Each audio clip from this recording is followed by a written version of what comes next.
It's exactly 9:50 a.m. News and views on Salam Media, and we are still in Women's Month. Our featured woman today is Salma Patel, Women in Media, and I'm so amazed at the amazing women that we've come across in this series, in this feature.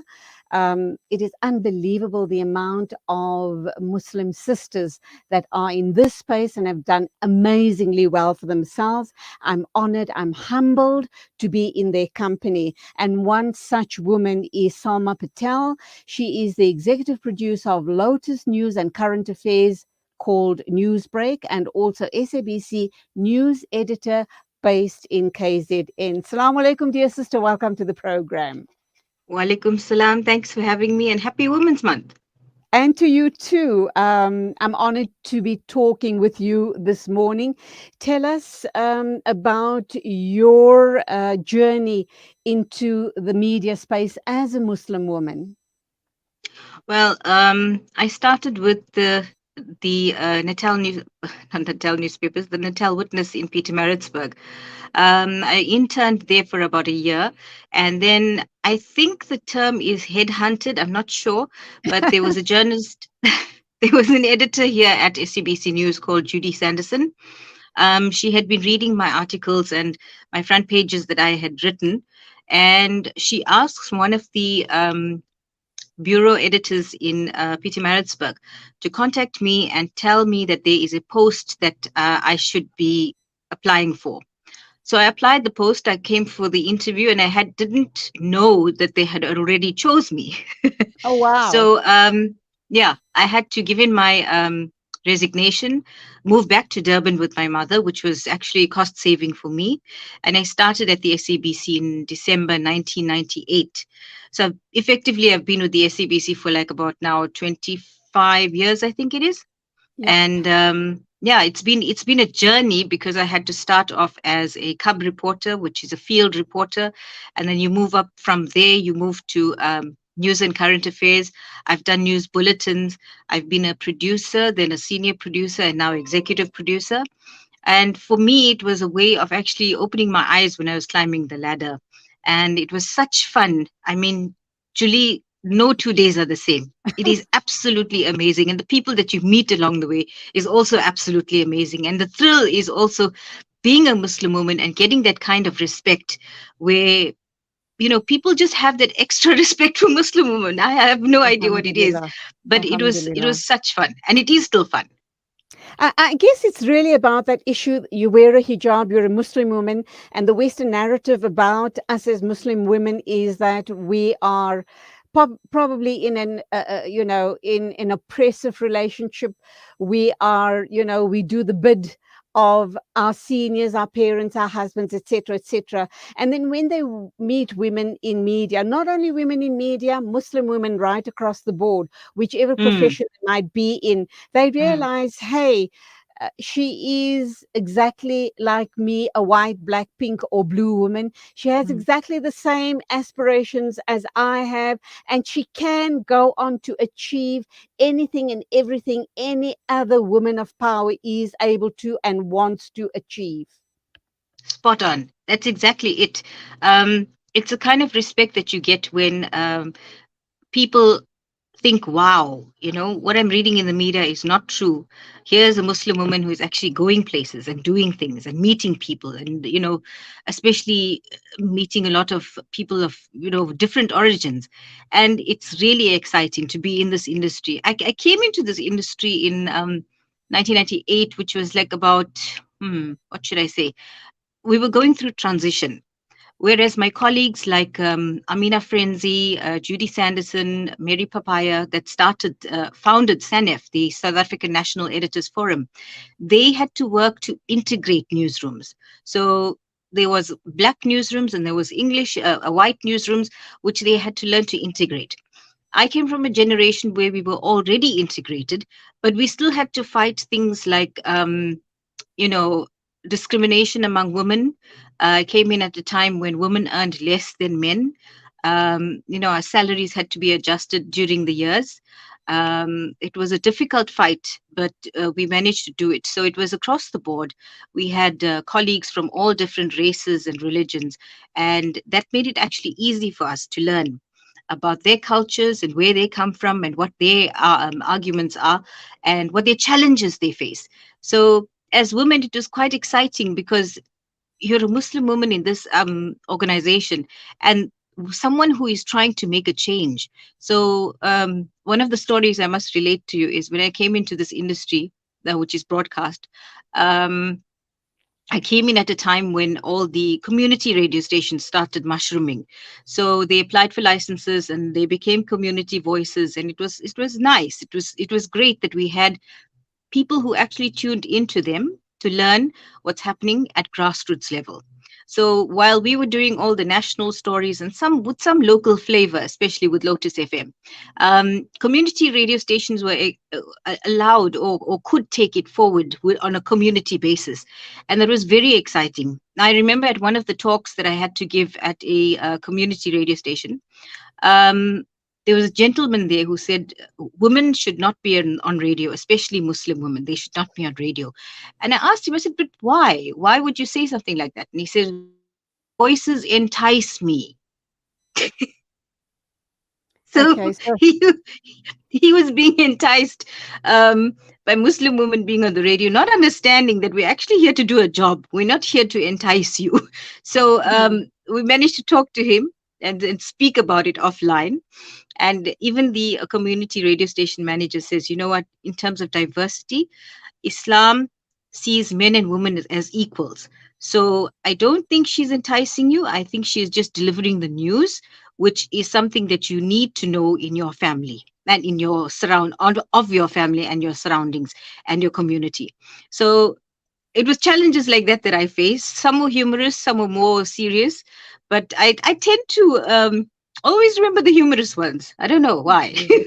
So, Salma, tell me, in all your years of work at the SABC as a mainstream producer of news, etc., what were the challenges in terms of being a Muslim woman? That once the story you've just shared with us was, I guess, by and large, still a lot of men do still hold that view. But be that as it may, it's a situation that they need to overcome. They need to change their mindset. Yes, yes. Uh, let's talk about a few of your challenges, how you overcame them, and some of the highlights.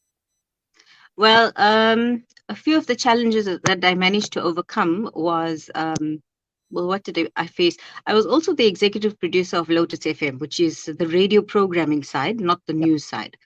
So there, the challenges I faced was people didn't want a woman to present Dinyat. It was one man in particular who actually came up to us and said, you know, a woman should not present Dinyat. It should be a man. And that man should be me. So, excuse me, I'm still battling bronchitis. We managed to have a one-on-one meeting with him. Um, he did speak about, his thoughts and what he thinks the radio station should do. And I was quite fortunate in that I had a presenter or a producer and presenter with years of experience. I mean, you cannot even argue the amount of experience that presenter had. So when I put the case forward, he accepted it and he said, okay, he does know who the presenter is, and they're quite an upstanding person in the community. So luckily he understood when I showed him, the amount of experience this presenter has and the amount of organizations that this presenter is part of. Networking is also very important.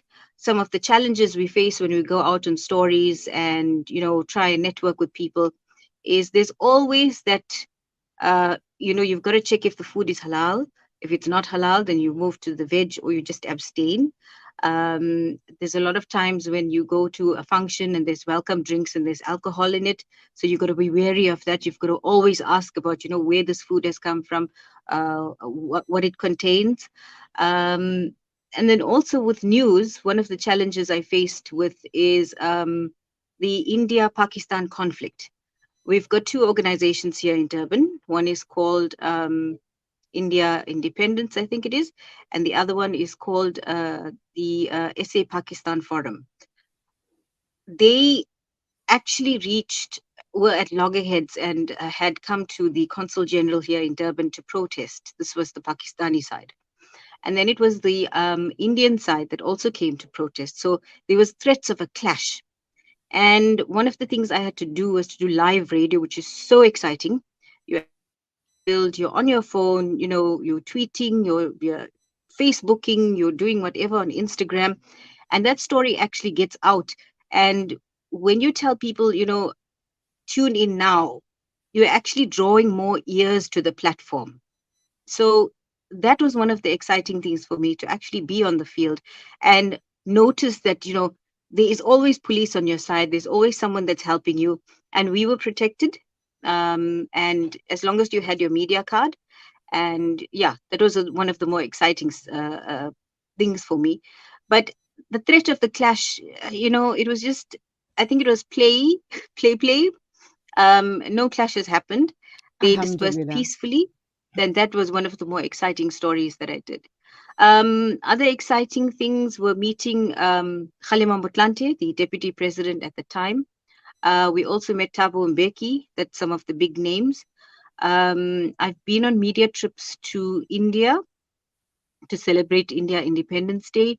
I've been on media trips to Turkey to, look at their editorial style and their guidance and their national broadcaster.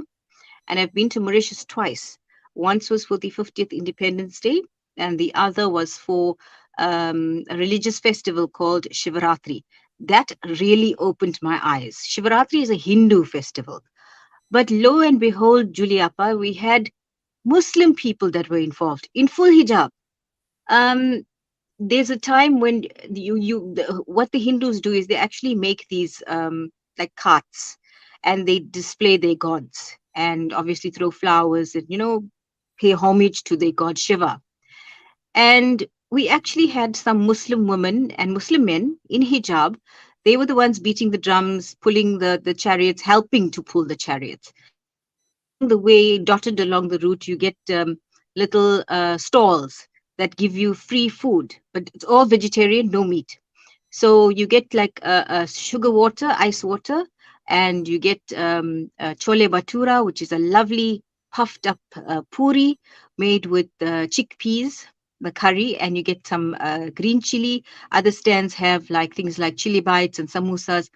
And it was actually Muslim people that were involved. So I got to thinking, I said, hey, What look was at this the type of Salma? unity. Sorry, Sorry? I need to wrap up now. So very quickly, what was the learning for you in that at that festival, and very quickly, where to for you from this point, from this juncture? What are your dreams and aspirations? So very quickly, Okay. the learning point at that Shri Rati, and where do you move on from here? Okay. The learning point from Shivratri is unity. Muslims do not pray according to Hinduism, but the unity that was there and the support that was there.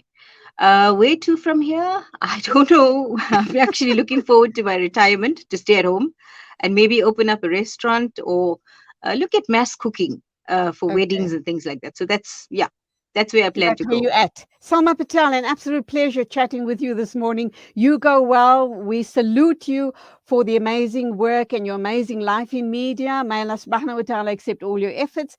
Probably talk Ameen. with you again sometime soon. Go well. Keep us in your du'as. Assalamu alaikum to Ameen. you. Jazakallah, Juliapa. It was nice talking to you too.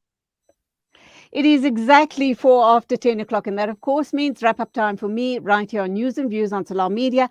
Thank you for your company. Take care on the roads. And to the team that worked so hard at the BRICS Summit, Nasreen, Salailo, Mohammed Abrar, Ponti, if I've left anyone out, Marv, Zai Jadwit, you guys did an absolutely amazing job. I followed you guys all the time and all the interviews and all the shenanigans that you were getting up to, but it really sounded and looked like lots of fun, but lots of hard work, and the content was great.